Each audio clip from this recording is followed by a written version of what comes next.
Welcome back to Retro Rebound. In today's video, we are going back to Avatar. You know, as a kid growing up, this was the phony baloney here, okay? I was a big Avatar The Last Airbender, so naturally being a closed-minded child, I heard Avatar. What's this Avatar the adults are talking about?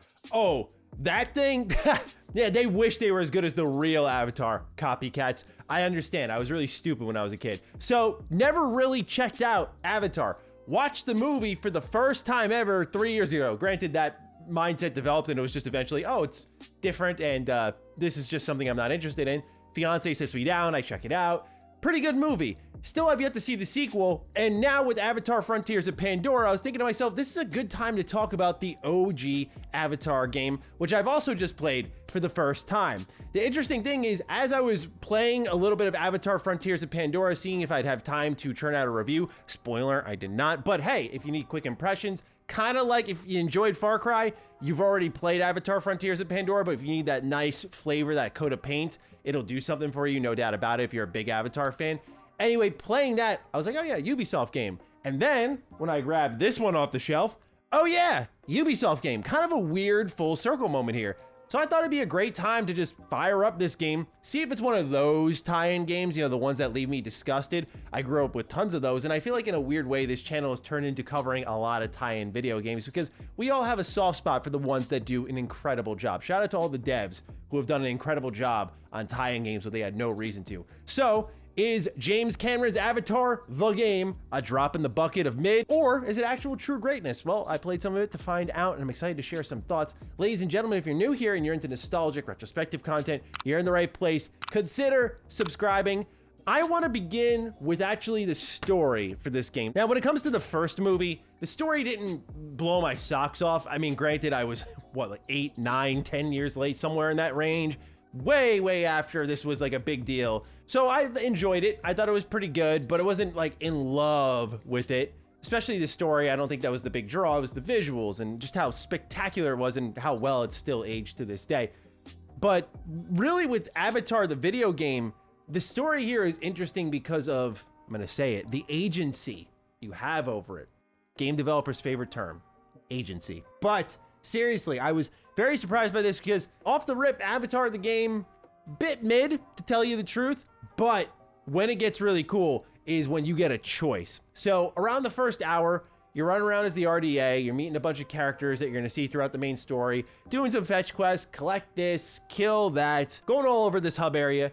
Then you switch over to the Na'vi side of things, meet some of those characters, do a couple side missions for them.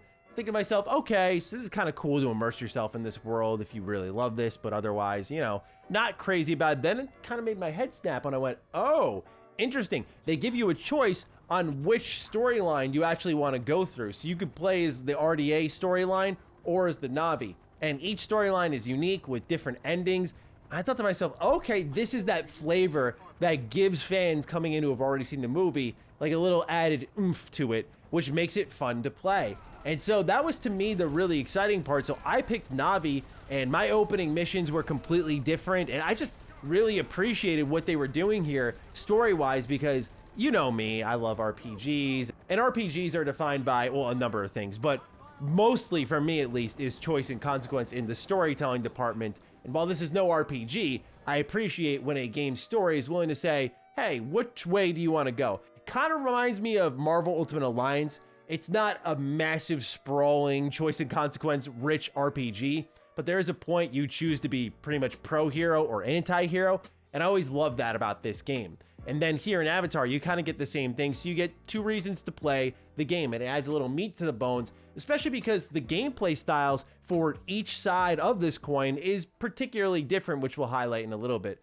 But yeah, for me, it was not the story that was being told fully, but more so just, oh, that I have a choice at which plot line I can go through here and see how things play out differently based on said choice. So like I said, I went Na'vi and you get a whole different arsenal. Let's talk a bit about the gameplay. It's a third-person shooting / action game, and I gotta be honest, it doesn't feel particularly great in the opening moments where you're being attacked by a ton of Vipers. Oh my god, the frame rate went right through the floor. I was playing this on my Xbox 360, the one right here behind me, and I just was already immediately starting to see some red flags.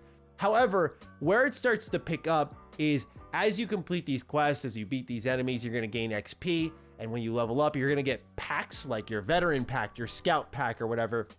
And these packs are going to unlock new weapons and new skills. And so you can go into the game's menus and you can equip like new skills to repulse enemies all attacking you at once, or to give you added damage bonuses, or and so on and so on. And you can change all these weapons out. You can have a big LMG, you can have a burst rifle, an assault rifle that's fully automatic. You can do akimbo pistols, you can do a grenade launcher. There are so many different things to use in your arsenal. And while the game doesn't feel great to play, it goes back to what I talked about, the story. Like, the story isn't great, but it's cool that I can choose how to interact with it. Same thing here with the gameplay. Like, there's no zooming in, which I feel has to be there in a third-person shooter personally, but instead LT is assigned to dodge rolling. So you actually may see in some of the gameplay when I look at an enemy and I go to aim in, I just roll right at them. It's not the end of the world, it just doesn't feel particularly incredible to play.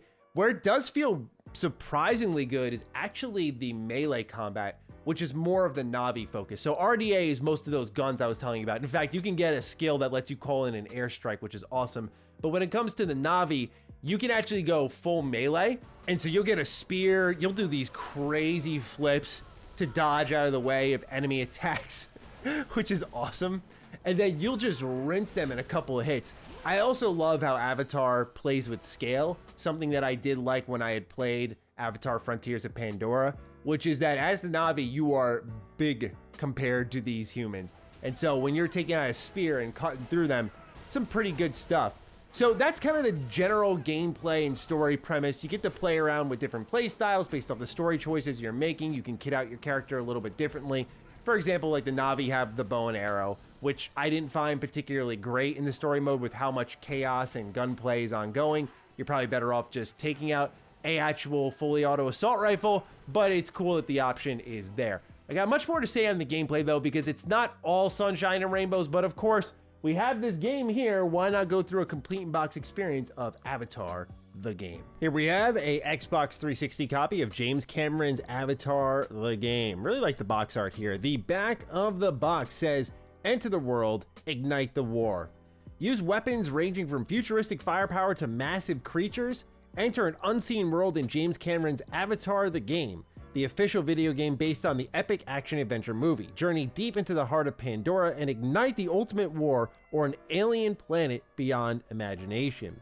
And experience the war from both sides of playing as Navi and human, as we talked about earlier. On the inside, we do in fact have a manual here. Now, I thought for Avatar, just how many color splashes there are, this would be a great game to have an illustrated manual for. Alas, there is not that there, and I guess that's maybe because of the 1,000,001 different versions of the game they had. They spent the budget on that rather than, you know, illustrating, inking up a manual. Anyway, you get a breakdown of all of the major characters, major quest givers, really, that you're going to encounter throughout the game. They break down the War Room mini games, as well as some of the things that you're going to have to do throughout the open world, what all these bits of UI mean, from life bar to experience bar, status, text, all that fun stuff. The quest tracking menu. Kind of interesting is after they go through some of the weapons, as I told you earlier about the Navi weapons, they actually get into multiplayer. This game did have multiplayer, and I believe it's on this page here. Yeah, they talk about the loadouts, the weapons menu, and they even break down some of the modes here where it had team deathmatch, final battle, capture the flag. This was during that time where video games had to have multiplayer modes, just like nowadays they have to have microtransactions or something jammed in there to make some money on the back end. This was all about engagement, continued engagement, because there was a belief that single player games just didn't do the trick. And then the back of the manual is promoting Heroes over Europe. So yeah, Ubisoft just publishing everything at this stretch in their life where you just never knew what to expect from them, and you'd sometimes get a great game like this. So that is a complete in-box copy of Avatar on the Xbox 360. So the 360 version, not all sunshine and rainbows, as I said. That's because when it comes down to the balancing, I personally feel like they really missed the mark here. For example, when you're going all out on melee, that's high damage, and even when you're dodging, you're not really avoiding a ton of damage. You'll die a lot in this game, and you can revive yourself a certain amount of times. You can heal yourself through cells that you can pick up throughout the open world, which is also a really cool aspect of this game. Like, you can get in vehicles and drive them around. And so you can experience a lot of the world of Avatar, which is pretty cool because it's all broken up into multiple hubs.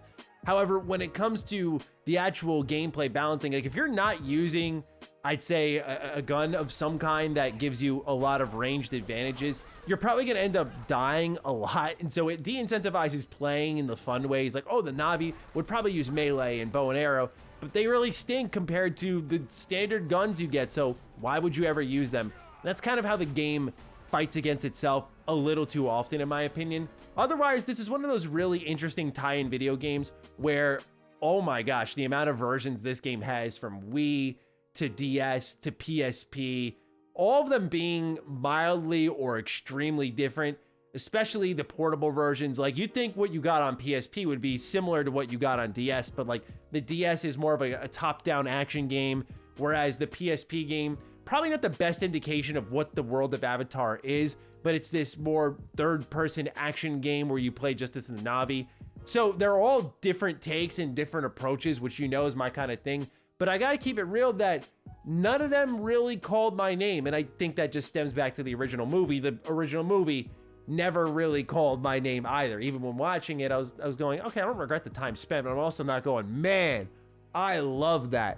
And in fairness, I've yet to meet someone, and someone will tell me in the comments down below they know someone or are that person. I've yet to meet someone who goes like, Avatar is my favorite thing. I love Avatar. I think the world is beautiful though, and what Ubisoft did with Frontiers of Pandora captured it really well. And like that was the type of game that made me like go, oh, okay, I see the true beauty here, especially the music. We're here with these games. I mean, they're tie-in games, product of their time, 1,000,001 SKUs, gameplay, not fantastic. The world and choices that you can make though are pretty good, where for a tie-in game, you know, it ranks in like that B, C tier. Not too awful at the end of the day, but yeah, Avatar the game. Really interesting collection of titles here. I'm looking forward to seeing your thoughts because I imagine I'm on an island here. I know this movie did stupid well, and I'm sure the game will do stupid well too. So many people probably feel more strong about this game and feel more strong about the movies than I do. And that's why I like to open up the conversation, invite you in. Let me know what you're thinking down below. Looking forward to seeing your thoughts. And with that,